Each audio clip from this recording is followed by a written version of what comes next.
کہ اس وقت الہاد secular atheist جو سامنے کھڑا ہوا ہے اور ان کے پیچھے رافضی کھڑا ہے جو صحابہ کی دشمنی کے اندر قرآن کو ناقص کہہ رہا ہے اور نہ جانے عثمان غنی اور دیگر لوگوں پر، تو لہٰذا اس وقت مٹھی بھر اہل سنت کا یہ پر لازم ہے کہ مرنے سے پہلے وہ اپنے چہرے کو ایسا بنائیں کہ قبر میں حضور کو دکھانے کے لائق ہوں. تھوڑے بھی رہ گئے ہیں تو اس حقانیت اور اس نور کے چراغ کو بجھنے نہ دیں اور اپنے بچے اور روشن لوگوں تک لے جائے. وما علی الا البلاغ، بندے کا کام حضور نے کیا ہے کہ تم تک جو خیر ہو جائے اس پر خود رہو اور دوسرے تک پہنچا دو. امید ہے کہ ہم جذباتی لہجہ اور جذباتی فوراً سبحان اللہ پڑھ کے جنت میں جانے کے چکر والی بات کے بعد جنت اتنی آسانی سے نہیں ملتی، اس کے لیے بہت کچھ کرنا پڑتا ہے. یہ تو فضائل اس لیے بیان کیے جاتے ہیں کہ ہماری دلچسپی پیدا ہو، وہ دلچسپی ہی صحیح نہیں ہوتی، آگے چلنا ہوتا ہے. ہم اسی دلچسپی پہ ٹھنڈے ہو جاتے، بس تو بخش دیے گئے اب تو اور کیا کرنا ہے. اس کے بعد شیطان حملہ کر دیتا ہے، وسوسہ ہے، شک ہے، دنیا داری ہے، الہاد ہے، یہ تمام چیزیں ہوتی ہیں. میں نے وہ باتیں کی ہے جس سے مجھے خود ڈر لگتا ہے، تو آپ میرے بھائی ہیں، میں نے اس لیے بات کی. اعتراض ہوتا ہے کہ حضور کے دور کے اندر قرآن مکمل نہیں ہوا، بعد میں صحابہ اکرام نے معاذ اللہ اس میں ملاوٹ کی، اور اس جھوٹ کو اتنے بنا کر اتنے سنوار کر پیش کیا جاتا ہے کہ الامان والحفیظ. اور اس جھوٹ کو ثابت کرنے کے لیے مذہب کے اندر جو لوگ ہیں وہ سب سے پہلے ان لوگوں پر حملہ کرتے ہیں جن کے پر اعتماد کر کے قرآن پر یقین آتا ہے، وہ جماعت صحابہ ہے. تو اندر سے ایک ایجنٹ ہے، وہ آج کل ہمارے وہاں پیروں کے نام پر بھی بہت زیادہ، عاملوں کے نام پر، پیروں کے نام پر. ہم پیروں کے خود خادم اور غلام ہیں، پیرانے نظام کی بات کر رہا ہوں، لیکن ہم تعویذ اور دم درود کے اتنے شیدائی ہوتے ہیں کہ اگلے سے پوچھتے بھی نہیں کہ آپ ہندو ہیں مسلمان ہیں. ارے آپ بہت اچھے، میرے سر کا درد چلا گیا. وہ پوچھو تو صحیح، ہندو تھا یا مسلمان تھا؟ نہیں، میرے کپڑے کا کام، میرا پلاٹ بک گیا، میری بیٹی کی شادی. وہ پوچھو تو صحیح، ہاتھ چوم رہا، وہ ہندو ہے مسلمان ہے، سنی ہے شیعہ ہے کون؟ نہیں شاہ صاحب آپ کیا جذباتی آدمی ہیں. میں نے کہا قبر میں انشاءاللہ پتہ چل جائے گا. تو نظریہ بچانے کے غوث اعظم کو پڑھیے. غوث اعظم کی 11ویں تو ہم لے رہے ہیں، لیکن سب سے پہلی چیز ان کے نزدیک عقیدہ تھا، ایمان تھا. وہ لوگوں کو پرکھتے تھے، ہر ایک سے یاریاں نہیں کرتے تھے.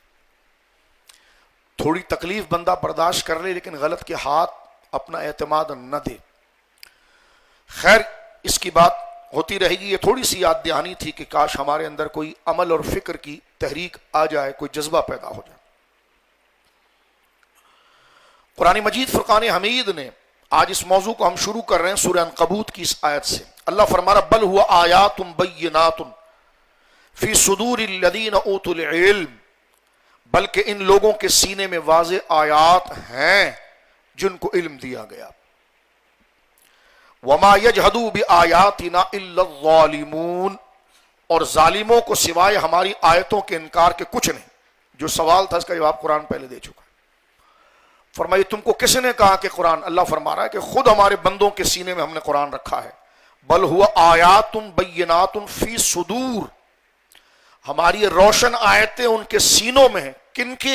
اوت العلم، جن کو ہم نے علم دیا. اس میں پہلی ذات حضور کی اور پھر سرکار کے صحابہ کی. قرآن اس کا اشارہ کر رہا ہے. فرما وما یجحد بآیاتنا الا الظالمون، اور ہمیشہ اس حق سے، اس حق کی کتاب سے لوگوں کو دور کرنے کے لیے اس دور میں بھی لوگوں نے شک ڈالا کہ یہ خود لکھ لیتے ہیں، اور اس دور میں بھی وہ شک کنٹینیو ہو رہا ہے. اس کے الفاظ دیکھو یہ کیا ہے. ہم تھوڑی سی کمپائل کرنے پر بات کریں گے، پھر قرآن لکھا کیسے جاتا تھا اس پر تھوڑی تاریخی حقائق، جو قیمتی بحثیں ہیں، کس فونٹ میں لکھا جاتا تھا، یہ بڑا تحقیق طلب بات ہے. اس پر انشاءاللہ ہم گفتگو کریں گے. قرآن مجید فرقان حمید کے بارے میں سورہ حجر کی آیت کہ انا نحن نزلنا الذکر وانا لہ لحافظون، کہ بے شک ہم اسے نازل کرنے والے ہیں اور ہم ہی اس کی حفاظت کرنے والے ہیں. اللہ رب العالمین نے اس کی حفاظت کا اتنا زبردست اہتمام فرمایا کہ اس تاریخ کو اگر ذہن میں رکھا جائے تو قرآن کو چومنے کی لذت بھی بڑھ جائے گی، قرآن کو پڑھنے کی لذت بھی بڑھ جائے گی. کہ ہمارے ہاتھ میں یہ آ جائے گا کہ آج ہم ایک اندھیرے دور کے اندر ہیں، لیکن ہمارے ہاتھ میں وہ کامل نور ہے جو اللہ نے اپنی طرف سے ہمارے محبوب کے سینے پر اتارا تھا. دنیا کے حالات بدل گئے، قوم زیر و زبر ہو گئی، لیکن 1500 صدی ہو گئی، یہ قرآن وہی ہے، اسی لہجے، اسی انداز، اسی حروف جیسے مصطفیٰ کریم نے پڑھا تھا. یہ یقین بندے کے اندر ایک آزادی پیدا کرتا ہے. جب بندے کو اپنے کنیکشن اور تعلق سے بھروسہ ہو جائے نا تو پھر وہ پھانسی کے پھندے پر بھی یقین پاتا ہے.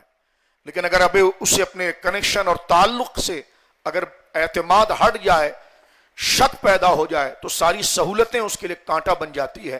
تو اندر کی حریت کے لیے، آزادی کے لیے آپ کا جس سے تعلق ہے وہ سچائی کا یقین آپ کے دل کے اندر ہونا بہت ضروری ہے. جناب رسول کریم صلی اللہ علیہ وسلم نے، یہ ہم کتابوں میں پڑھتے رہتے ہیں، یہ وہی عام بات کر کے آگے بڑھنا چاہتا ہوں. قرآن کریم کو کمپائل کرنے کے دو طریقے اختیار کیے، ایک اسے زبانی یاد کرنا اور ایک لکھوانا. یہ ہم سنتے رہتے ہیں. خود اللہ رب العالمین نے اپنے محبوب کے سینے کے بارے میں ارشاد فرمایا سورہ قیامہ میں کہ لا تحرک به لسانک لتعجل به ان علینا جمعہ وقرآنہ فاذا قرأناہ فاتبع قرآنہ. حبیب آپ قرآن کو یاد کرنے کی جلدی میں اپنی زبان کو حرکت نہ دیا کریں، ہم خود آپ کے دل میں اس کو جمع کر دیں گے. اور جبریل جب آپ کے سامنے یہ آیات کو پڑھے تو آپ اس کی قرات اور تلاوت کو سنیے.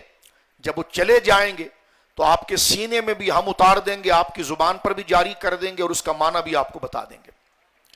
یہ بات اللہ نے کیوں کی؟ اس لیے کہ حضور نے اس سے پہلے کسی چیز کی کو یاد کرنے کی عادت آپ کو نہیں تھی. اگر آپ اپنے اوپر، میں اور آپ اگر اپنے اوپر قیاس کریں، اگر ہمارے اسکول کے اندر ہمارے استاد ہمیں پورا پیراگراف یاد کرنے دیتے تھے تو پہلی کلاس کے اندر پہلے 2-4 ورڈز اور ایک آدھ سینٹنس یاد کراتے تھے تاکہ ہمیں کسی چیز کو ریممبر کرنا، یاد کرنے کی عادت پڑ جائے. آج اگر ہم ایک لائن یاد کرتے ہیں، جیسے حفظ میں بھی ہوتا ہے، بچے کو ایک لائن یاد کراتے ہیں، پھر 1 سے وہ 2 یا 5 پہ پورا صفحہ یاد کرتا ہے. تو جیسے جیسے اس کی ویکیبلری، ہیبٹ، عادت بڑھتی ہے، مشق ہوتی ہے، پریکٹس ہوتی ہے، تو وہ آگے چلتا ہے. حضور نے کبھی یادداشت کی پریکٹس نہیں کی، نہ کسی غزلوں کو کبھی یاد کیا، نہ کسی شعر کو یاد کیا، نہ کسی نظم کو یاد کیا. اب بشری تقاضا تھا کہ ایک دم قرآن آ گیا، اس کو حفاظت کرنا ہے اور اس کو آپ نے یاد کرنا ہے. تو حضور علیہ الصلوۃ والسلام جبریل امین کے ساتھ اس کی یاد کی تکرار کرتے. یاد کرنا کا طریقہ کیا ہے کہ آپ اس کو ریپیٹ کرتے ہیں، بار بار پڑھتے ہیں، بار بار پڑھتے ہیں. ایک دفعہ پڑھا، پھر پڑھا، پھر پڑھا، پھر پڑھا، تو آپ کو ریممبر ہو جاتا، یاد ہو جاتا ہے. تو جبریل جب حضور کے سامنے پڑھتے الحمدللہ رب العالمین تو جبریل حضور فوراً کہتے الحمدللہ رب العالمین الرحمن الرحیم الرحمن الرحیم. اب یہ تکرار ہو رہی. جبریل ایک آیت پڑھتے، حضور اس کو دہراتے جلدی سے، دوسری پھر دہراتے، تیسری پھر دہراتے. اس میں جلدی جلدی پڑھنے میں حضور کا منہ سوکھ جاتا تھا، ہونٹ سوکھ جاتے تھے، اور سرکار اس طرح بلا تشبیہ اپنی زبان کو اپنے ہونٹوں پر لگاتے تھے. ایسا حدیث میں آتا ہے بخاری. تو اللہ نے دیکھا کہ میرے محبوب کے منہ سوکھ رہے ہیں، ہونٹ سوکھ رہے ہیں زبان تیز چلانے سے، تو اللہ نے آیت اتاری لا تحرک به لسانک لتعجل به. حبیب اپنی زبان کو تیزی سے نہ حرکت دیں یاد کرنے کی جلدی میں. تو یا اللہ یاد تو اسی طرح ہوتا ہے کہ تیزی سے زبان چلاؤ، رٹا لگاؤ، جب یاد ہوتا ہے. اللہ فرما رہا ٹھیک ہے، لیکن اس سے آپ کو مشقت ہو رہی ہے اور آپ ہمارے محبوب ہیں، ہم نظام بدلتے ہیں. یاد کرنے کا دستور یہی ہے کہ زبان سے تیز تیز پڑھنا چاہیے، لیکن آپ پر یہ گراں گزر رہا ہے اور آپ ہمارے محبوب ہیں تو آپ چپ رہیے. انا علینا جمعہ، ہم اسے خود آپ کے سینے میں جمع کر دیں گے. وقرآن، اور آپ کی زبان پر پڑھنا بھی چلا دیں گے. مانا کہ اس سے پہلے آپ نے کوئی یاد نہیں کیا لیکن یہ یاد ہو جائے گا. پھر جو یاد ہوا ہے مثلا الحمدللہ رب العالمین الرحمن الرحیم علیکم، یہ یاد ہو گیا ہے، اس کا معنی کیا ہے؟ فرما ثم انا علینا بیانا، اس کا معنی بھی ہم آپ کو بتا دیں گے. الف لام میم صاد کاف ہا یا عین صاد، فرما اس کا معنی بھی بتا دیں گے. تو ایک تو حضور کو تیار کیا اللہ رب العالمین نے کہ حضور اللہ کے شاگرد ہیں، اور پھر ساری خدائی کے آپ استاذ ہیں. تو قرآن کو پہلے جہاں پر رکھا گیا وہ حضور کا سینہ تھا. اور آپ اچھی طرح سے جانتے ہیں کہ کسی چیز کو یاد کرنے کے 2 طریقے ہوتے. کسی چیز کو محفوظ کرنے کے جو ضروری چیز ہوتی اس کے 2 طریقے، یا تو آپ اس کو زبانی یاد کریں یا کسی جگہ لکھ دیں. اس کا 2 فائدہ ہے. اگر یہ جو ہارڈ کاپی ہوتی ہے، ڈائری ہوتی ہے جس پر آپ اپنی باتیں لکھتے ہیں، کبھی آپ کے دماغ سے نکل جائے تو وہ چیز آپ کو کریکٹ کر دیتی ہے. تو لہذا قرآن کی درستگی کے دونوں طریقے رکھے گئے، حفظ کا بھی رکھا گیا اور حافظے کا بھی رکھا گیا. یہ تو حضور کے لیے تھا کہ اللہ رب العالمین نے فرمایا ہم آپ کو یاد کرائیں گے. اب سورہ عنکبوت کی آیت دیکھیں، بڑی با کمال ہے. سورہ قیامہ میں تو حضور کے لیے تھا کہ ہم آپ کو یاد کرائیں گے، لیکن سورہ عنکبوت میں اللہ نے فرمایا بل ہوا آیات بینات فی صدور الذین اوتوا العلم، لیکن حبیب یہ آیات ہمارے کلمہ پڑھنے کی توفیق سے اور آپ کی اطاعت سے ہم آپ کے ماننے والوں کا بھی سینہ کھولیں گے اور ان کو علم دیں گے۔ وہ علم کس شکل میں ہوگا؟ وہ علم کی شکل صورت ایسی ہوگی کہ یہ کتاب ان کے سینوں میں آ جائے گی۔ یہ دوسری آیت، حضور کے منصب کی بھی حفاظت ہو گئی اور حضور سے قرآن چلے گا، امت صحابہ کی طرف ان کی بات یہاں کر دی گئی۔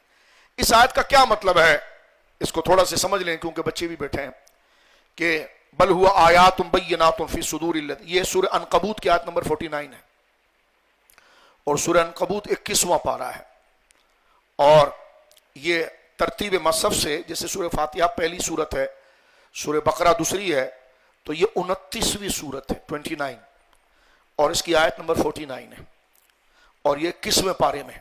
فرمایا بل ہوا آیات بینات فی صدور الذین اوتوا العلم، بلکہ ان لوگوں کے سینوں میں واضح آیتیں ہیں، کن کے؟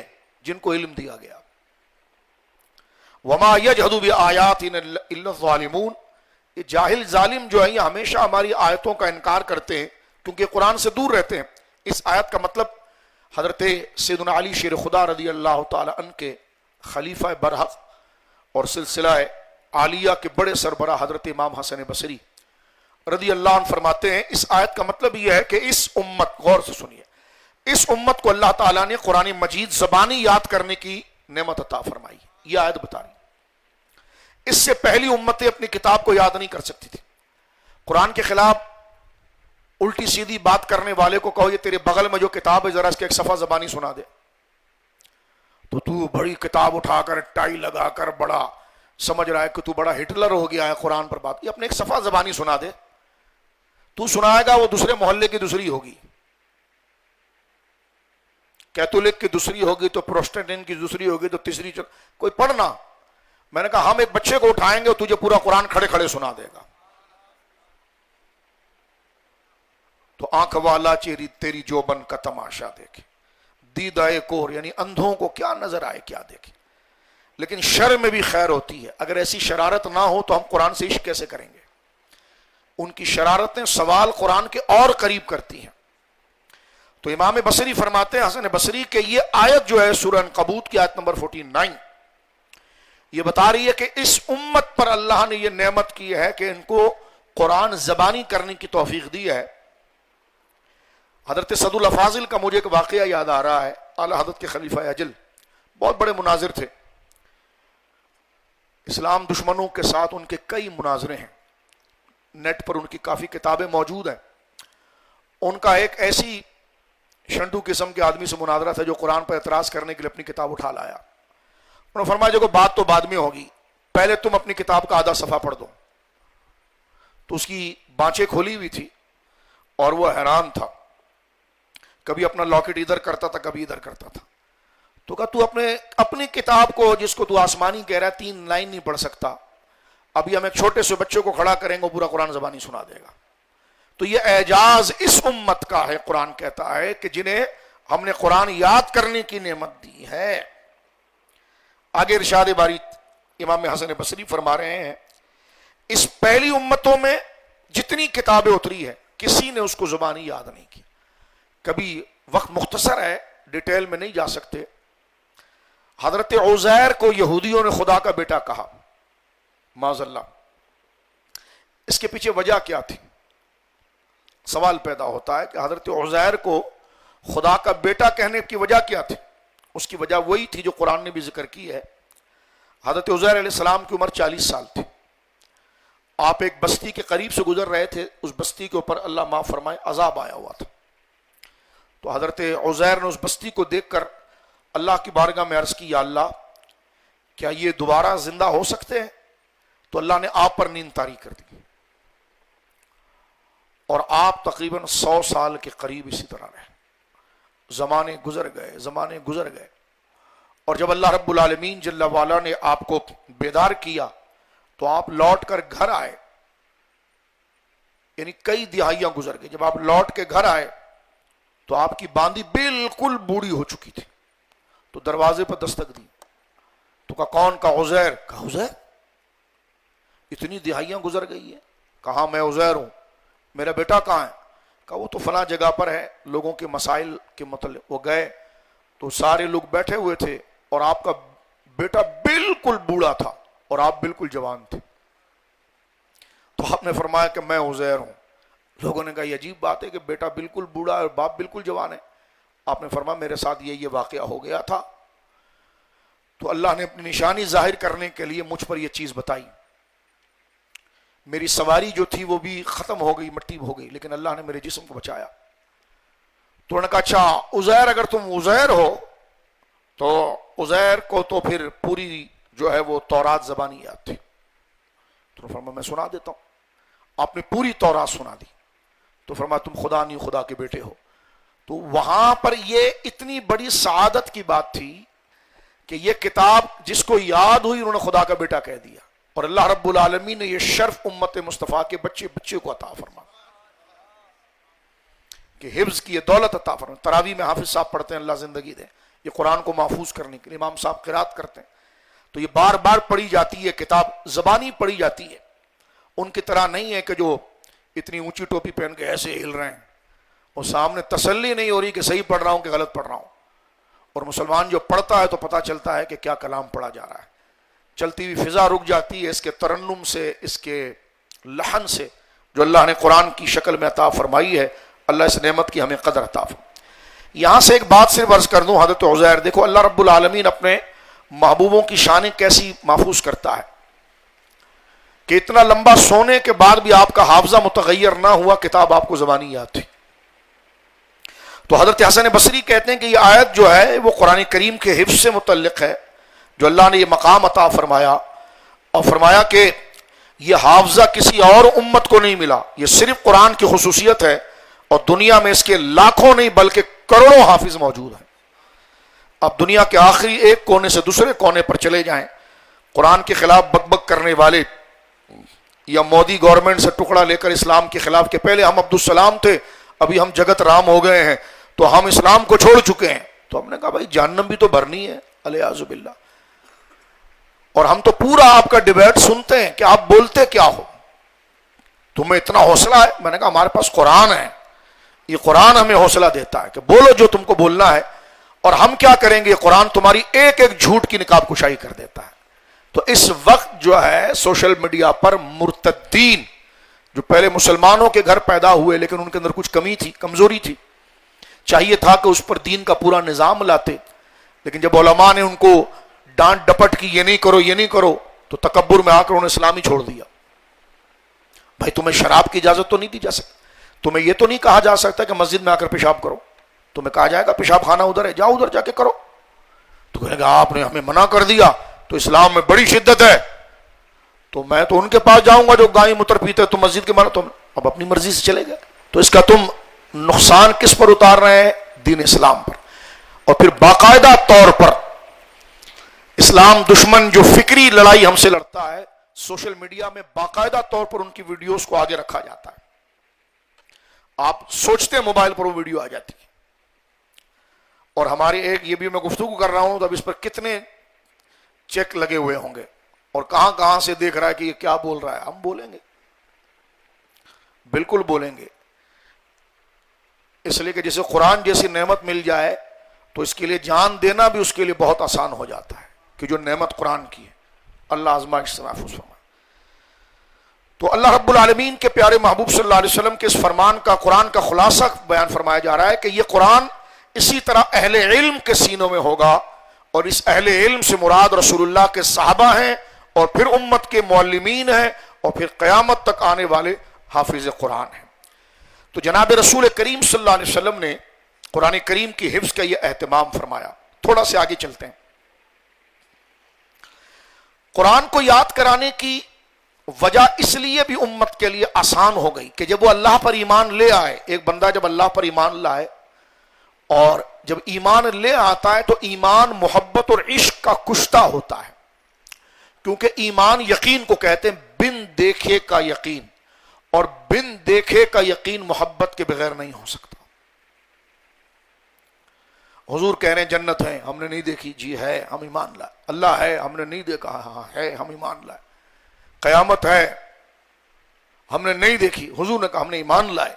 کیوں لائے؟ اپنا یقین حضور کو کیوں دیا؟ تو فرمائیے حضور سے کامل اعتماد اور محبت ہے. اور جب سچوں سے محبت ہو جاتی ہے تو پھر عقل پیچھے رہ جاتی ہے، اور عشق عقل کو صحیح رخ دیتا ہے کہ محبوب کے سپرد اپنے آپ کو کر دیا جائے. تو ایمان کی اصل جو ہے وہ اعتماد ہے، اور اعتماد کی اصل جو یقین ہے، اور یقین کی روح جو ہے وہ عشق اور محبت ہے. تو ایک تو جب بندے کو اللہ سے محبت ہو جائے نا، بندے کو کسی سے محبت ہو جائے نا، تو اس طرح بولنا اس کو اچھا لگتا ہے کہ میں بھی ایسے ہی بولوں گا جیسا یہ بولتا ہے. بندے کو کسی سے محبت ہو جائے نا، وہ کہتا ہے میں ایسی ڈریسنگ کروں گا جیسے یہ پہنتا ہے. بندے کو جس کو محبت ہو جائے نا تو پھر وہ کہے گا میں یار میرا گھر ہو تو اسی کے محلے میں ہو. بندے کو کسی سے محبت ہو جائے نا، کہا یہ میں اس کا پڑوس مل جاؤں. بندے کو محبت ہو جائے نا، یار میں ہر وقت اسی کے ساتھ ہوں، یہ محبت کا اظہار ہے. تو بندوں کو جب اللہ سے محبت ہو جاتی ہے تو پھر کہتا ہے مجھے وہی پسند ہے جو اللہ کی بولی اور اللہ کا کلام قرآن پسند ہے. ایک تو وجہ یہ تلاوت میں دل زیادہ اس لیے لگتا ہے کیونکہ جب خدا سے محبت کامل ہوتی ہے تو بندہ کہتا ہے دنیا والوں کی بات نہیں کروں گا، میرے رب کا جو کلام ہے، میری رب کی جو باتیں وہ میں پڑھوں گا. اور میں دیکھ تو سامنے رہا ہوں لیکن پڑھ اپنے رب کی باتیں رہا ہوں. تو یہ عشق ہوتا ہے قرآن سے جب بندے کو رب سے عشق ہو جاتا ہے. جیسے آپ حضور کی نعتیں پڑھتے ہیں تو پڑھتے تو آپ الفاظ ہے کہ محبت حضور کی ہے تو حضور کی شانیں اس میں آ گئی ہے، تو آپ اندھیرے میں، اجالے میں، سوتے جاگتے، تنہائی میں اس کو گنگناتے رہتے ہیں. تو یہ محبت. تو قرآن جو ہے یہ اللہ رب العالمین جل وعلا کا کلام، ایک محبت کامل. دوسرا اس میں کیا ہے؟ 3 باتیں. ایک تو اہل عرب کا حافظہ بہت مضبوط تھا کیونکہ ان میں لکھنے پڑھنے والے لوگ کم تھے، اس لیے قرآن نے ان کو امیین کہا. اب ظاہر سی بات ہے، ذرا غور کریں، جب تک گھڑی ایجاد نہیں ہوئی تھی، اگر آج سے آپ کچھ 100 سال پیچھے کی تاریخ کو پڑھیں تو باقاعدہ لوگ اتنے ذہین تھے کہ وہ سورج کی ساعت اور رفتار کو دیکھ کر ٹائم ایکوریٹ بتا دیتے تھے. کیونکہ جب سہولت نہیں آتی تو بندہ اس مشقت کے اندر باقاعدہ طور پر رہتا ہے. سہولت آنے کے بعد آپ کی صلاحیتیں ختم ہونا شروع ہو جاتی. جیسے گاڑی نہیں تھی تو آپ پیدل اتنا چلتے تھے تو باڈی بھی صحیح رہتی. اس سہولت نے جہاں سہولت لائی تو تھوڑا نقصان بھی لایا. تو کہنے کا مقصد یہ ہے کہ اس زمانے میں وہ لوگ لکھتے پڑھتے کم تھے. لوگ تھے لیکن کم لوگ تھے لکھنے پڑھنے والے. اکثریت وہ تھی کہ وہ لکھتے پڑھتے نہیں تھے، نہ کسی ادارے میں جاتے. تو لکھنا پڑھنا نہیں ہے تو اپنی باتیں کیسے یاد رکھیں گے؟ تو دماغ ان کا اتنا کام کرتا تھا کہ وہ 100 باتیں یاد رکھتے. آج بھی آپ دیہات میں چلے جائیں، اب تو دیہات کا تو جنازہ موبائل نے نکال دیا. وہ دیہات کی وہ پاکیزگی، وہ سادگی تو رہی نہیں ہے. لیکن دیہات کا ماحول یہ ہے کہ کنارے پر بیٹھا ہوا ایک بوڑھا ہوگا نا، وہ دیہات کے 1000 گھر کے بارے میں آپ کو بتائے گا، اس میں یہ رہتا ہے، اس میں یہ رہتا ہے، اس میں یہ رہتا ہے، اس میں یہ رہتا ہے، اس میں یہ رہتا ہے. اور یہ لڑکا جا رہا ہے نا، اس کا باپ یہ، اس کا دادا یہ، اس کا نا ون صاحب. وہ کہے تمہارا دماغ کتنا چل رہا ہے؟ اس لیے کہ اس نے اپنے علم کو بانٹا نہیں، یہیں رکھا. ہم آگے بانٹ دیتے ہیں، سہولت کرتے ہیں تو ہم آگے کے لیے ڈیلیور کرتے، تو ہم میں تساہل آ جاتا ہے، تو حافظہ کم ہو جاتا ہے، اسی پر انحصار ہو جاتا ہے. تو اس پر انحصار ہونے کی وجہ سے ہمارے اندر جو صلاحیتیں ہیں، جس درجے پر کام کرنی جاتی اتنا کام ہم سے لیتے نہیں. اب وہ دیہاتی ہے، اس کو لکھنا پڑھنا تو آتا نہیں ہے، تو وہ یاد رکھنے کی اس کو عادت ہے، تو یاد رکھنے کی ویکیبلری اتنی ہوتی ہے کہ وہ کئی چیزیں یاد کر جاتے ہیں. ہاں یہ بھی ممکن ہے کہ کسی کو لکھنے کے ساتھ حافظہ بھی مل جائے، وہ ایک الگ چیز ہے. لیکن زیادہ یہ کہ جب سہولیات آتی ہیں تو اس سے بے شمار چیزیں چلی جاتی. وہ ہمیں کسی جگہ ہم افطار پارٹی میں گئے تو کھانے کے لیے وہ چٹنی رکھی گئی ہے، تو کسی نے کہا جناب جو ہے وہ چٹنی میں ذائقہ نہیں. تو ایک بوڑھے بیٹھے تو انہوں نے کہا جی ذائقہ جب آتا ہے جب اس کو پتھر پر مسلا جائے، جو پرانا طریقہ تھا، لیکن آپ نے اس کو گرینڈر میں گرینڈ کیا ہے، کام تو 1 منٹ میں ہو گیا لیکن ذائقہ چلا گیا. تو یہی چیز بندے کی طبیعت کے ساتھ ہوتا ہے کہ سہولیات آپ کے کئی ذوق اور کئی چیزوں کو لے جاتی، محنت اس کو باقی رکھتی. تو قرآن کے حفظ کی لاجیکل بات یہ ہے، ایک تو اللہ سے محبت، دوسرا اہل عرب کا حافظہ، تیسرا یاد کرنے کی فضیلت پر بشارتیں. یہ کرو گے یہ اجر ملے. ظاہر سی بات ہے مومن ہمیشہ، جیسا میں اور آپ، کہ اگر ہم ختم شریف کی تسبیح پڑھ لیں, ہم کوئی کلمات پڑھ لیں, اس پر یہ اجر ہے یہ اجر ہے, تو پھر پورا دن ہم تسبیح کا دانہ لے کر اس کو پڑھتے رہتے ہیں. اس لیے کہ بندہ بشارت کی وجہ سے, ثواب اور اجر کی خوشی کی وجہ سے مشقتیں برداشت کر لیتا ہے. پیدل حج کرو گے تو یہ ہوگا, پیدل عمرہ کرو گے تو بندہ کرتا ہے. تو لہذا اسی طرح جناب رسول اللہ صلی اللہ علیہ وسلم نے حفظ کے لیے, زبانی یاد کرانے کے لیے بھی سرکار نے بشارت عطا فرمائی. پہلی چیز یہ جو میں بہت مختصر کر رہا ہوں, اس پر کئی باتیں کی جا سکتی. پہلی چیز یہ ہے کہ اہل عرب مسلمانوں کو اللہ سے محبت تھی, تو وہ جب محبت ہوتی ہے تو ان کے کلام, ان کے طرز کی طرف بندہ بڑھتا ہے. ایک دوسرا یہ کہ حافظہ ان کا بے مثال تھا, اور تیسرا یہ کہ یاد کرنے پر حضور نے حافظ قرآن کے لیے جو بشارت عطا فرمائی ہے وہ سوئے ہوئے سست آدمی کو بھی جوان کر دیتا ہے کہ اتنی فضیلت ہے اس کی, تو میں تو ٹائم لگاؤں گا, میں تو پڑھوں گا, میں تو زبانی یاد کروں گا. تو یہ تین چیزیں نفسیاتی طور پر بھی ایسی ہے کہ قرآن کو کبھی خالی نہیں چھوڑا گیا, بلکہ قرآن ہر دور میں محفوظ اسی وجہ سے رہا ہے. تمہاری کتابوں کے لیے کوئی بشارت ہی نہیں تو تب کیا کرتے ہیں. اور چوتھی بات یہ ہے کہ حضور کی ڈیوٹی قرآن نے یہ لگائی ہے. اللہ فرما رہا یا ایھا الرسول بلغ ما انزل الیک من ربک, اے حبیب آپ کو جو اللہ نے دیا ہے یہ سب آپ اپنی امت تک پہنچائیں گے, یہ آپ کی ذمہ داری ہے. اور اللہ آگے فرماتا ہے اگر آپ نے یہ نہ پہنچایا تو آپ نے نبوت کا حق ادا نہیں کیا. تو قرآن یہ کہہ رہا ہے. تو جب سب سے بڑی ذمہ داری حضور پر قرآن کی تھی, اور اللہ نے آپ کی ڈیوٹی اور فرائض میں یہ رکھا ہے کہ اس چیز کو امت تک پہنچائیں, تو پانچویں بات یہ ثابت کر رہی ہے کہ یہ ہو ہی نہیں سکتا, امپاسبل کہ نبی ہو اور اپنی ذمہ داری نہ پہنچائے. تو یہ کہنا کہ حضور کے دور میں تدوین نہیں ہوئی, یہ نرا جھوٹ اور دھوکہ ہے. بلکہ اسی وقت سے قرآن اترتا تھا, سرکار خود بھی یاد کرتے اور اپنے صحابہ کو بھی یاد کرا دیتے تھے, جس کی ایک مثال اپنے اس درس کے آخر میں پیش کرنا چاہتا ہوں. یعنی یہ وہ باتیں جو میں اور آپ سمجھ رہے ہیں یہ عام باتیں, بالکل یہ ہم بچپن سے سنتے چلے آئے ہیں, لیکن اس کو ذرا اس طریقے سے ذرا مینٹین کر کے بیان کیا جائے کہ یہ کتنی ضروری باتیں تھی. ہم سمجھتے تھے کہ شاید یہ عام سا کوئی واقعہ ہے, لیکن یہ قرآن کے تحفظ, دین کے انٹروڈکشن اور اسلام کے لیے کسی کو تیار کرنے کے لیے بنیادی دلائل ہیں جس کو ہلکا نہیں لینا چاہیے, ہمیشہ یاد رکھنا چاہیے. اب میں آپ کے سامنے طبرانی معجم الکبیر کی روایت پڑھ رہا ہوں کہ حضور علیہ الصلوۃ والسلام پر جب آیت نازل ہوتی, ایک تو اہل عرب کا حافظہ بھی مضبوط, لیکن حضور نے صرف زبانی یاد کرنے پر انحصار نہیں کیا کہ کل کو یہ ہو جائے فلاں بھول گیا فلاں بھول گیا. یہ حدیث پاک ابھی آپ سنیے بڑی توجہ کے ساتھ, چند منٹ کی بات رہ گئی ہے کیونکہ ہمارا موضوع تو یہ 5 منٹ کا ہوتا, 15 منٹ کی تقریر, لیکن ہمارے کچھ دوست احباب ایسے ہوتے ہیں ان کو بہت پیچھے جا کر پھیلا کر سمجھانا پڑتا ہے کہ ہم کیا کہنا چاہ رہے ہیں, اس لیے تھوڑی سی بات ڈیٹیل ہو جاتی ہے. اب آپ دیکھیے سرکار کا طریقہ کیا تھا, یہ اسلام میں لکھی ہوئی ساری باتیں. تو کہہ رہا ہے کہ حضور کے دور میں جو ہے وہ پروفٹ محمد کے دور میں جو ہے قرآن نہیں لکھا گیا. میں نے کہا واہ واہ واہ واہ, تو یہاں پر آ کر ہمیں بھاشن دے رہا ہے کہ جناب جو ہے وہ حضور کے دور میں تم نے کوئی اسلام کو پڑھا بھی ہے. ہم کوئی انارکی ملک کے اندر نہیں چاہتے, لیکن ہم کھول کے بتا دیں کہ تمہاری دلائل کی کوئی حیثیتیں نہیں ہیں, اس لیے تمہارے اپنے عبادت خانے سارے خالی ہو گئے, کوئی آتا ہی نہیں, بولے ایسے بس بیٹھے رہو, سنڈے کو آؤ, منڈے کو آؤ, ٹیوزڈے کو آؤ. یہ اسلام کی حقانیت ہے کہ الحمدللہ فجر کی نماز ہو, عشاء کی نماز ہو, یہ خدا کا فضل ہے کہ اس کی ہر صف میں اللہ کے بندے حاضر موجود یقین کے ساتھ ہوتے. اور اللہ نا امیدی سے اور شک سے ہمیشہ اس امت کو بچا کر رکھے, اور یہ تازگی ایمان, عبادت, ذکر, کلمہ, جہاد کی جب تک رہے گی, جب تک ہمارا ذوق ہر وظیفے کو پیچھے کر کے قرآن کے ساتھ زیادہ ہوگا, قرآن کے تعلق کے ساتھ. اب حدیث سنیے کہ سرکار اس کا طریقہ کیا کرتے تھے, اس کی پروگرامنگ کیسی ہو رہی ہے. دیکھیے حضرت زید بن ثابت سرکار کے جل و قدر صحابی ہیں, ان کو حضور نے باقاعدہ سریانی زبان سیکھنے کے لیے یہودیوں کا ایک انسٹیٹیوٹ تھا, اس میں بھیجا, فرمایا جاؤ وہ زبان سیکھ کر آؤ. تو زید بن ثابت نے وہ زبان سیکھی, کیونکہ یہ حضور کے قریبی کاتب تھے.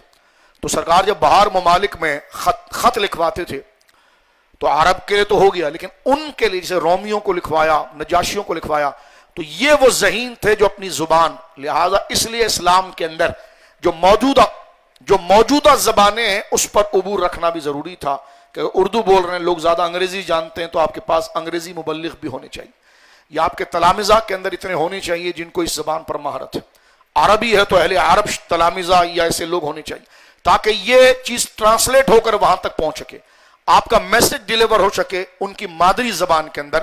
یہ اس کا اہتمام حضور نے خود کیا۔ حضرت زید بن ثابت کو باقاعدہ سریانی زبان سکھانے کے لیے باقاعدہ مدینے کے اندر حضور علیہ الصلوۃ والسلام نے ان کے انسٹیٹیوٹ میں بھیجا کہ جاؤ وہاں پر سیکھ کر آؤ، اور آپ نے اس زبان کو سیکھا۔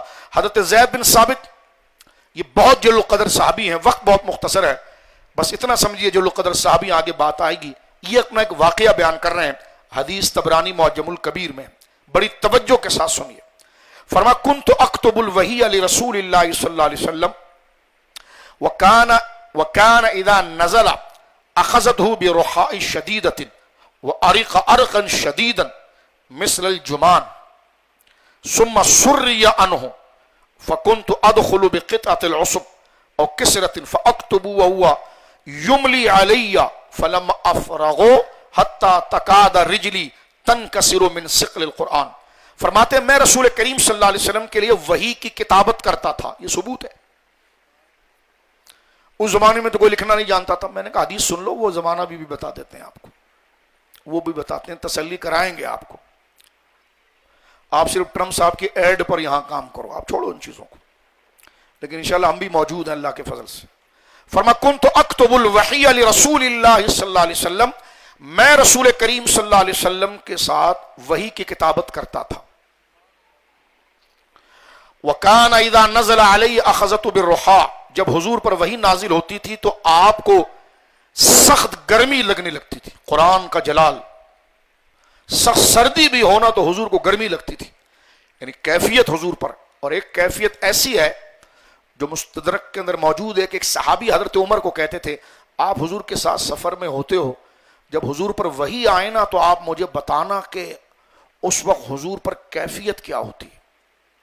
حضرت عمر کہتے ہیں کہ ہم ایک سفر کے اندر، اب وہ قرآن جو سورہ مزمل میں ہے کہ اللہ فرما رہا انا سنلقی علیک قولا ثقیلا، ہم بہت بھاری اور وزنی کلام اتار رہے ہیں، تو کہتے ہیں ہم سفر کے اندر تھے اور سرکار کو قریبی صحابہ جیسے حضرت ابوبکر، حضرت عمر، حضرت علی، یہ حضور پر وحی آنے سے چند منٹ پہلے سمجھ جاتے تھے کہ حضور پر وحی آنے والی ہے، یعنی سرکار کے بدن پر ایسی کیفیات طاری ہوتی تھی کہ یہ قریبی جو لوگ ہیں، جو حضور کے خاص عاشق صحابہ ہیں مزاج میں، وہ لوگوں کو دور کرنا شروع کر دیتے تھے۔ سرکار دو عالم کے بدن پر انتہائی سنجیدگی طاری ہوتی اور چہرے کی رنگت جو ہے وہ سرخی کی طرف مائل ہونا شروع ہو جاتی۔ تو کہتے ہیں کہ جب سرکار دو عالم پر کیفیت وحی طاری ہوئی تو حضرت عمر نے حضور کے سر پر ایک بڑی چادر ڈال دی جس سے حضور کا بدن چھپ جائے، اور اس بندے کو بلایا، ادھر آؤ، تم پوچھ رہے تھے نا کہ سرکار پر وحی آتی ہے تو حضور پر بدن کی کیفیت کیسی ہوتی ہے، تو اس نے حضور کے بغل کی طرف سے چادر اٹھا کر اندر کیا، کہا دیکھو، تو ڈر کے باہر نکلا۔ کسی نے پوچھا کیا؟ کہا مجھے ایسی آوازیں آ رہی تھی جیسے شہد کی مکھی بن بناتی ہیں، ایک، اور دوسرا حضور لمبی سانس لیتے تھے، ایک لمبی سانس اندر جاتی اور باہر آتی، جس طرح کہ بہت وزنی چیز اٹھائی جا رہی ہے، تو جب آپ کوئی وزنی چیز اٹھاتے ہیں تو لمبی سانس لیتے ہیں اور چھوڑتے ہیں، لمبی سانس لیتے اور چھوڑتے ہیں۔ فرمایا یہ کیفیت تھی، اور سرکار کا چہرہ سرخی مائل تھا تو میں ہٹ گیا۔ یعنی یہ آپ کو ایک وقت بھی بڑا تیزی سے گزر رہا ہے۔ مقام مصطفیٰ پر ایک بات عرض کر دوں، یہ کیفیت حضور پر کیوں ہوتی تھی؟ ایک تو نزول وحی کی کیفیت ہے، اس راز سے پردہ امام سیوطی نے الاتقان میں اٹھایا۔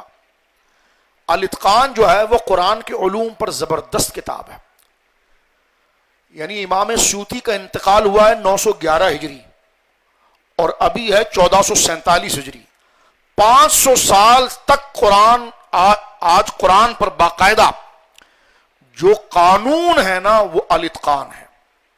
یعنی امام سیوطی نے پہلے، ظاہر سی بات ہے وہ قوانین تو پہلے سے آئے ہیں، مد کیا ہے، غنہ کیا ہے، تاریخ کیا ہے، ناسخ کیا ہے، منسوخ کیا ہے، محکم کیا ہے، متشابہ کیا ہے، یہ سارے قرآن کے علوم کے وہ سبجیکٹ ہیں، لیکن امام سیوطی نے ساری کتابوں سے لے کر ایک مضبوط کتاب بنائی، الاتقان۔ اتقان میں امام سیوطی لکھتے ہیں کہ حضور پر وحی دو طریقے سے آتی تھی۔ ایک طریقہ وحی کا یہ تھا کہ جبریل انسانی شکل میں حضور کے پاس آتے. لوگ کہتے دحیہ قلبی، میں نے کہا ہمیشہ دحیہ قلبی کی شکل میں نہیں آتے تھے. کبھی کبھار حضور کے ایک بڑے خوبصورت اور حسین صحابی تھے حضرت دحیہ حلوے والی خاص ہے دحیہ رضی اللہ عنہ، وہ بڑے خوبصورت تھے، ان کی شکل میں آتے تھے. اور کبھی کبھی ایسی شکل میں آتے تھے کہ ہے انسان لیکن مدینے میں وہ رہتے، جیسا وہ حدیث جبریل ہے.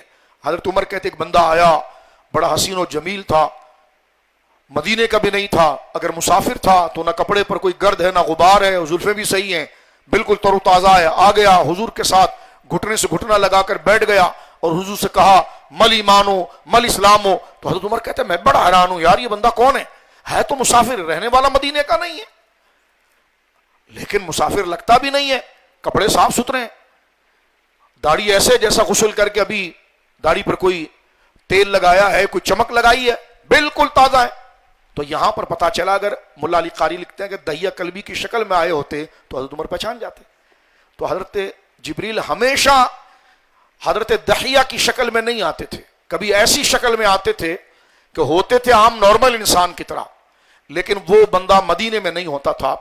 تو حضرت جبریل جب انسانی شکل میں حضور کے پاس آئے تو پھر جن سے ایک ہو گئی، تو حضور ان سے کلام لینے میں بڑی آسانی ہوتی. لیکن جب جبریل اپنی اصل توجہ کرنا مقام نبوت دیکھیں، جب جبریل اپنی اصل شکل علیہ السلام خالص نورانی شکل میں آتے، تو یہاں پر ایک لفظ موجود ہے الاتقان میں، اصول میں، تفاسیر میں، یعنی یہ جو آیت ہے کہ وَإِذْ قُلْنَا لِلْمَلَائِكَةِ اسْجُدُوا، وہ جو آیت ہے کہ انی جاعل فی الارض خلیفہ، اس کے تحت بھی امام رازی دیگر بزرگوں نے لکھا ہے کہ اس وقت حضور اب جو سامنے جبریل ہے وہ خالص نورانی لائٹ ہے، بالکل گہری لائٹ. لائٹ کو بھی کیا تشبیہ ہوگی، نور ہے.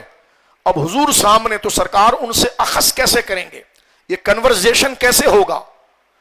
تو فرمایا وہاں پر کہ ان خلعا عن صورت البشریت الی صورت الملکیہ، اس وقت حضور اپنی بشری صورت سے نکل کر نورانی شکل میں ملاقات کرتے تھے.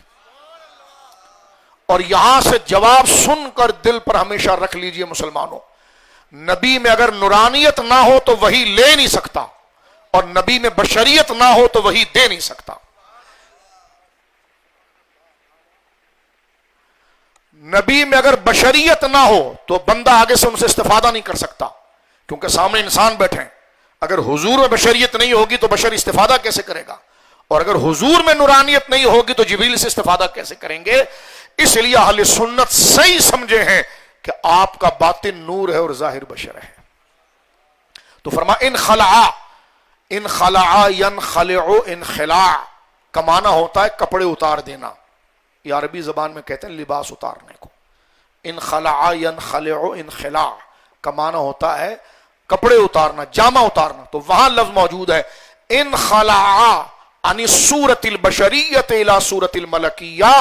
اس وقت سرکار جو ہے وہ جامع بشریت کو اتار کر حقیقت محمدیہ میں ملاقات فرما رہے ہیں، اور وہ روح کا نزول ہو رہا ہے.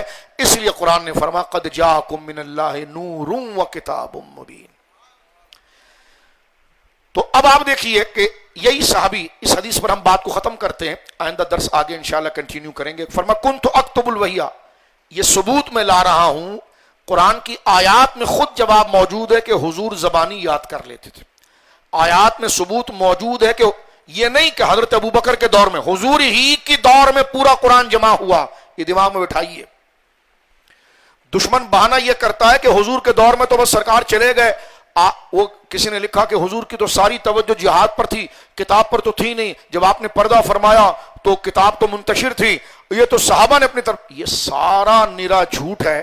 اس میں کچھ باتیں سچ ہیں اور کچھ اپنی طرف سے ملا دی گئی ہے.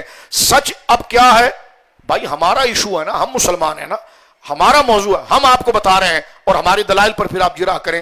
قرآن کو دو جگہ سے ہم نے پڑھا، سورہ عنکبوت آیت نمبر 49 سے اور سورہ قیامت سے. اس کے علاوہ کئی آیات ہیں سورہ آل عمران سے کہ جس میں یہ موجود ہے کہ جناب رسول اللہ نے خود بھی اس کو یاد کیا اور صحابہ کو بھی یاد کرایا، اور اس کا گراؤنڈ پر اس کی ریالٹی موجود تھی، کیونکہ جو لوگ سامنے موجود تھے وہ سچے مومن تھے تو خدا کے کلام سے عشق بھی تھا، وہ عرب تھے تو حافظہ بھی بے نظیر و مثال تھا، اور تیسرا یہ کہ رسول اللہ خود ان کو سمجھا رہے ہیں، اور چوتھا یہ ہے کہ ان کو حضور سید عالم نے لکھوایا بھی ہے۔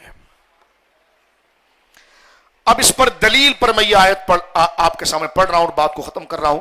حضرت زید بن ثابت کہتے ہیں، درمیان میں کچھ بات نکل آئی، وہ بھی ضروری تھی۔ فرمایا جب رسول کریم صلی اللہ علیہ وسلم پر وحی کا نزول ہوتا تو میں حضور علیہ الصلوۃ والسلام سے وحی کی کتابت کرتا۔ کہتے ہیں کان اذا نزل علیہ فاخذته براحا شدیدا، میں دیکھتا حضور کو، یعنی سخت سردی میں بھی حضور کو گرمی لگتی، پسینہ بہت تیزی سے آتا، وہ عرق عرقا شدیدا۔ ابھی میں نے آپ سے عرض کیا کہ وحی کا وزن کتنا، تو وہ گرمی اتنی شدید سرکار کے بدن پر لگتی کہ سرکار کو پسینہ تیزی سے آتا۔ صحابی یہ بات کر رہا ہے مثل جمان، جیسے موتیاں ہوتی ہیں۔ فرمایا حضور سید عالم کو سخت گرمی لگتی اور آپ کے جسم سے پسینہ قطروں کی طرح ڈھلکتا، اور آپ کی پیشانی پر اور آپ کی داڑھی شریف اور رخسار پر پسینہ اتنا خوبصورت اکٹھا ہوتا تھا، ایسا لگتا تھا جیسے موتیاں لا لا کر جڑی گئی ہوں۔ اللہ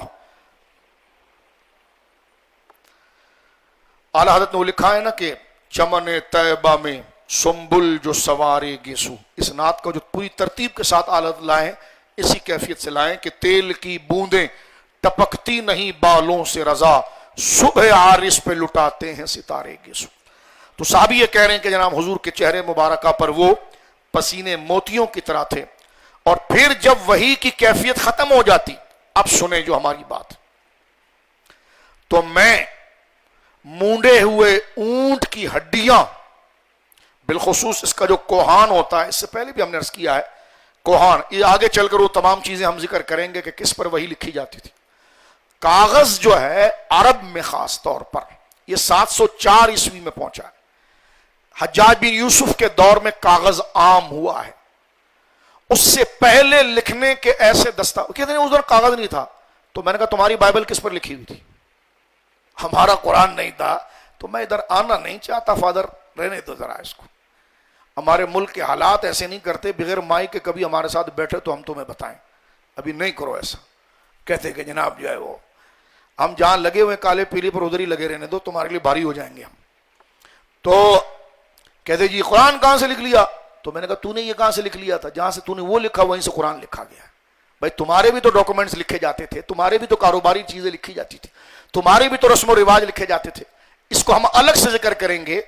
اس میں مین چیز صرف یہ ہے کہ اونٹ کی کوہان کو کاٹ کر باقاعدہ، جیسا پینیفلیکس ہوتا ہے پلاسٹک کا جس پر نہ پانی اثر کرتا ہے، یہ کاغذ سے زیادہ مضبوط ہوتا تھا، اس کی باریک چھال بنا کر باقاعدہ طور پر اس کو، اس زمانے کے اندر طریقہ تھا، بالکل فائن کرتے تھے اس کو، بالکل چمک، اور اس کے اوپر طریقے سے سیاہی بنائی جاتی تھی، لکھی جاتی تھی، پھر وہ نقش ختم نہیں ہوتے تھے۔ یہ اہتمام اس کے لیے کیا گیا ہے۔ اگر پھر بھی تمہاری کھوپڑی میں نہیں آ رہا تو تم نے بھی تو دستاویزات اپنے کاروبار کے، اپنے مشن کے تیار کیے نا، تو وہ کیسے لکھتے تھے تم لوگ؟ اس کو لکھنے کے لیے کہاں سے لاتے تھے چیزیں؟ تو حضرت سیدنا زید بن ثابت کہتے ہیں کہ اونٹوں کی ہڈیاں اور دیگر چیزوں کے ٹکڑے میں حاضر خدمت کرتا، اور پھر کہتے ہیں کہ آپ لکھواتے رہتے اور میں لکھتا رہتا، آپ لکھواتے رہتے میں لکھتا رہتا، یہاں تک کہ جب میں لکھ کر فارغ ہو جاتا، لکھنے والے کا حال دیکھیں کیا ہو رہا ہے، جب میں لکھ کر فارغ ہو جاتا تو اتنا بوجھ قرآن کا مجھ پر ہوتا کہ مجھے لگتا جیسے میری ٹانگ کی ہڈی ٹوٹ رہی ہے۔ کیونکہ آج بھی دیکھیے لوگ کہتے ہیں جی حافظ بڑے جلالی ہوتے ہیں، اس پر اعلیٰ حضرت نے بھی لکھا ہے، خیر موضوع نہیں۔ تو یہ قرآن کی ایک تاثیر جو اس کی ہیبت کی ہے نا، تو اس کو نارملائز کرنے کے لیے پھر کسی شیخ کامل سے پوچھنا چاہیے کہ میں جب قرآن پڑھتا ہوں تو مجھ پر یہ کیفیت ہوتی ہے، تو پھر وہ اپنے تجربے سے آپ کو بتائیں گے کہ اس قرآن ہی میں اس کا حل موجود ہے، تم ساتھ میں یہ پڑھ لیا کرو تو بالکل ہوا کی طرح ہلکے پھلکے ہو جاؤ گے۔ لیکن جو تمہارا بدن بھاری ہو رہا ہے اس کو پڑھنے سے، تو تمہارے اندر اسپرچول روحانی وہ طاقت کم ہے جو اس کا بوجھ نہیں اٹھا پا رہی ہے، اور یہی پتا چل رہا ہے کہ یہ کوئی ڈرائنگ کی کتاب یا گرامر کی کتاب نہیں، اس کو پڑھنے سے تجھے پتا چل جائے گا کہ یہ اللہ کی کتاب ہے۔ تو حضرت زید کہتے ہیں کہ میری یہ کیفیت، اور میں کبھی چل نہیں سکتا تھا، یہ کہتے ہیں جب میں فارغ ہو جاتا تو آپ فرماتے جا کہاں رہے ہو زید، بیٹھو ذرا پڑھو تو صحیح، اب دیکھیں چیک ہو رہے ہیں، کراس چیکنگ ہو رہی ہے، اتنا اہتمام، فرما پڑھو کہنا حتی قولو لامشی علی ریل ابدا فاذا فرغت تو قال سورۃ الاقرا اقرأوا سورہ، حضور فرماتے بیٹھ جاؤ اور جو تم نے لکھا ہے پڑھو، کیونکہ حضور دیکھ کر نہیں پڑھتے اور نہ لکھتے.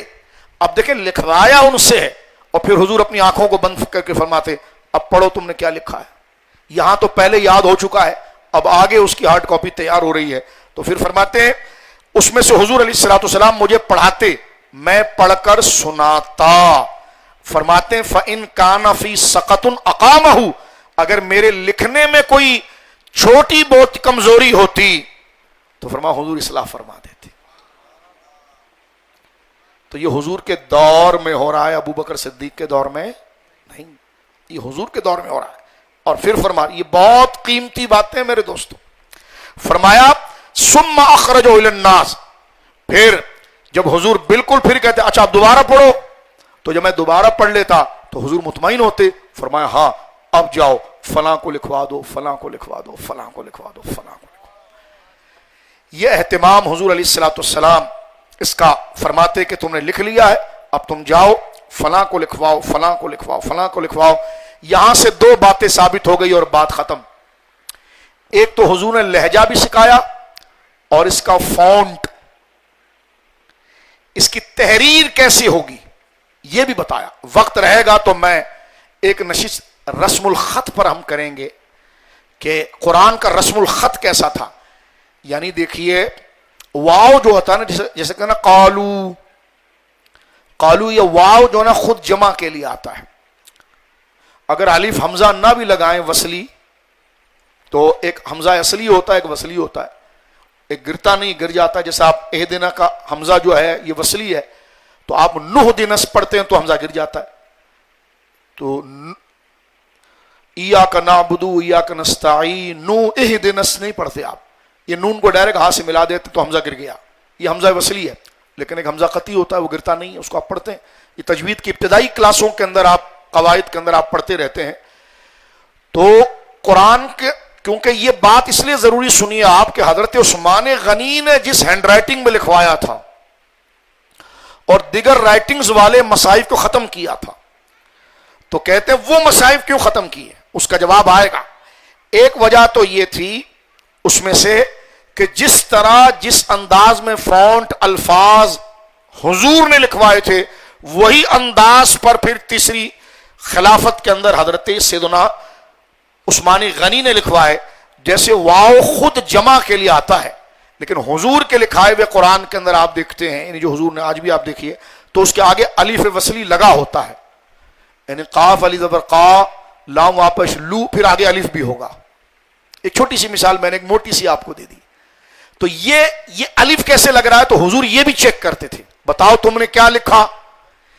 یعنی یہاں پر یہ بتانے کا اشارہ تھا کہ ہم نے لکھنا پڑھنا تو نہیں ہے، نہ کسی سے سیکھا، لیکن جب ضرورت ہوتی ہے نا تو رب ہمیں سب بتا دیتا ہے کہ لکھنے کا انداز کیا اور پڑھنے کا انداز کیا ہے. تو امی کے معنی کو ایک طرف منحصر نہیں کرنا، یہاں پر یہ ضرورت ہے. تو حضرت سیدنا زید بن ثابت کہتے ہیں کہ میں حضور کے پاس جا کر وحی کو لکھتا تھا، اس کو مرتب کرتا تھا، اور لکھنے کے بعد سرکار مجھ سے دوبارہ چیک کرواتے تھے، فرماتے پڑھو تم نے کیا پڑھا. ظاہر سی بات ہے پڑھنے کے اندر ہی لہجہ تبدیل ہوتا ہے. تو میں اب یہاں پر یہ بھی ایک بات سن لی، اور پھر اس میں اگر کوئی کمی رہتی تو سرکار اس کو پورا کروا دیتے، پھر مجھے پڑھواتے، اور جب میں پھر پڑھ لیتا اور حضور مطمئن ہو جاتے ہاں جبریل جیسے لائے تھے اور میں نے جیسے پڑھا جبریل کے آگے اسی طرح، فرما ٹھیک ہے جاؤ اوروں کو لکھوا دو. پھر نسخے اس کے تیار ہونا گویا کہ شروع ہو جاتے تھے. تو یہ تمام ترتیب وہاں پر جو ہے جناب رسول اللہ صلی اللہ علیہ وسلم کے دور ہی میں ہوتی تھی. ایک بات اس میں یاد رکھیے، کیونکہ جیسا لکھا جائے گا ویسا پروناؤنس ہوگا. آپ انگریزی زبان ہو، اردو زبان ہو، تھوڑی سی مشکل بات کر رہا ہوں لیکن آسان ہی ہے. آپ کوئی بھی زبان ہو تو اس میں جیسا لکھا جائے گا اس طرح پڑھا جائے گا اس کے پروناؤنس میں. تو حضرت عثمان غنی کے دور میں عرب کے اور لوگ بھی اور زبانوں ان کی لغات ان کی فصاحت پر قرآن کو پڑھنے کی اجازت تھی، جس طرح کہ گزشتہ درس میرا آپ سنیے، اس میں آگئی ساری ڈیٹیل. لیکن حضرت عثمان غنی نے سارے لہجوں کو بند کیا اور قریش کے لہجوں کو شروع کیا. تو یہ لہجہ جب ہی درست ہو سکتا تھا جب اس کی ہینڈ رائٹنگ بھی قریش کے مطابق ہو. تو اس کی رائٹنگ بھی ویسی ہوئی ہے جو حضور علیہ الصلوۃ والسلام فرما رہے ہیں. لہذا آج آپ کے پاس جو قرآن موجود ہے یہ رسم عثمانی ہے، یہ مصحف ہے، لہذا اس میں کوئی چینجنگ نہیں ہوئی ہے، وہ وقتی ضرورت تھی. یہاں جو میں نے حدیث پڑھی آپ کے سامنے کہ اگر تھوڑی سی بھی کمی ہوتی تو حضور مجھے وہاں پر لکھوا دیتے. یہاں تک کہ سرکار جب قرات کرتے تو یہ سورتوں کے نام بھی صحابہ کی طرف سے نہیں، سرکار باقاعدہ کہتے بقرہ، آل عمران، نساء، اس ترتیب سے بیان کرتے. مانا کہ نزول تو ہوا ہے پہلے سورہ علق کا، تو نزول کے اعتبار سے قرآن کی ترتیب اور ہے اور لکھے جانے کے اعتبار سے ترتیب اور ہے. جس طرح اترنا توقیفی ہے اس طرح لکھوانا توقیفی ہے. توقیفی سے مراد یہ ہے کہ کسی انسان کا اجتہاد نہیں، یہ اللہ کے فیصلے سے. جس طرح اللہ نے پہلے سورہ علق کو اتارا پھر سورہ مدثر کو اتارا، اسی طرح قرآن کو جب کمپائل کیا تو پہلے سورہ فاتحہ ہے، پھر سورہ بقرہ ہے، پھر سورہ آل عمران ہے. اس میں بھی کسی صحابہ کا اجتہاد نہیں کہ جناب اگر اجتہاد ہوتا تو مکی صورتیں پہلے رکھ دی جاتی، مدنی آخر میں رکھ دی جاتی. لیکن آپ دیکھ رہے ہیں کہ سورہ فاتحہ مکی مدنی بھی ہے، لیکن سب سے بڑی سورہ سورہ بقرہ وہ تو پوری مدنی ہے، وہ شروع میں رکھی گئی ہے. تو اس کا مطلب یہ ہے، کہنے کا خلاصہ دلائل اس کے آ جائیں گے کہ یہ بھی صحابہ کی مرضی اور یہ اپنے گویا کہ پسند پر نہیں تھا. یہ بھی حضور سید عالم یہاں جو لکھوا رہے ہیں نا، آگے بخاری مسلم کی حدیث آئے گی، سرکار اسی ترتیب کے ساتھ لکھواتے تھے. اور ایک بات یہ بھی سمجھ لیجئے، بیک وقت حضور پر 3 صورتیں ایک ساتھ اترتی تھی تاکہ یہ موضوع اتنا یہاں مکمل ہو جائے. جیسا ایک وقت حضور پر سورہ توبہ اتر رہی ہے تو اس وقت سورہ نساء اور مائدہ بھی اتر رہی ہے. اب یہ حضور جانتے ہیں اگر میرے اور آپ کے لیے سورہ مائدہ، سورہ فاتحہ، سورہ انفال، سورہ نساء کا اگر یہ ٹائٹل ہٹ جائے، اوپر سے نام ہٹ جائے تو سارا ہی قرآن ہے، ہمیں کیا پتا. لیکن حضور سید عالم کو یہ پتا ہے. تو سرکار دو عالم صلی اللہ علیہ وسلم جب لکھواتے یا پڑھواتے تو تھوڑی دیر خاموش رہتے، فرماتے ابئی جو میں نے پڑھا ہے نا یہ مائدہ میں آئے گا، اب جو پڑھوں گا تو یہ نساء میں آئے گا، اب جو پڑھوں گا یہ توبہ میں آئے گا. یہ سرکار خود مینشن کرتے تھے. اور یہ حدیث دیکھیے اتقان کے اندر مسلم امام احمد میں حضرت عثمان بن عاص کہتے ہیں کہ حضور نے فرمایا میرے پاس جبریل آئے اور انہوں نے مجھے حکم دیا کہ میں اس آیت کو فلاں سورت کی فلاں مقام پر رکھ دوں. کون سی آیت؟ وہ جو امام خطبے میں پڑھتا ہے کہ ان اللہ یأمر بالعدل والاحسان. یہ حضور نے پڑھی، فرمایا جبریل نے مجھے کہا ہے کہ اس کو سورہ نحل کے اندر رکھو، تو فرمایا میں نے اس کو سورہ نحل میں رکھوائی. اسی طرح اگر یہ سورہ نحل کا ٹائٹل نہ ہوتا تو ہم کیسے فرق کرتے کہ سورہ نحل کی ہے، سورہ بقرہ کی ہے، کس کی ہے؟ تو سورتوں کے نام بھی حضور نے اللہ کی طرف سے تجویز کروائے اور جس آیت کو جس جگہ پر رکھنا ہے یہ حضور خود منتخب کرتے تھے کہ میں نے جو بھی پڑھا ہے یہ مائدہ ہے، اب جو پڑھوں گا یہ توبہ ہے، اس کے بعد جو پڑھ رہا ہوں یہ فلاں صورت ہے. تو لہٰذا یہ انیشل ابتدائی بگننگ ہے، چھوٹی چھوٹی باتیں ضروری، لیکن یہ قرآن کے آگے سمجھنے کے لیے انتہائی لازم اور ضروری ہے. اللہ رب العالمین قرآن سے کامل رشتہ، تعلق تاریخی پس منظر کے اندر ہمیں رکھنے کی توفیق عطا فرمائے. آگے کی بحث بڑی دلچسپ ہے اور مزید اسی خطوط کے حوالے سے ہے. وقت رہے گا انشاءاللہ العزیز تو اس پر گفتگو کریں گے. وآخر دعوانا ان الحمدللہ.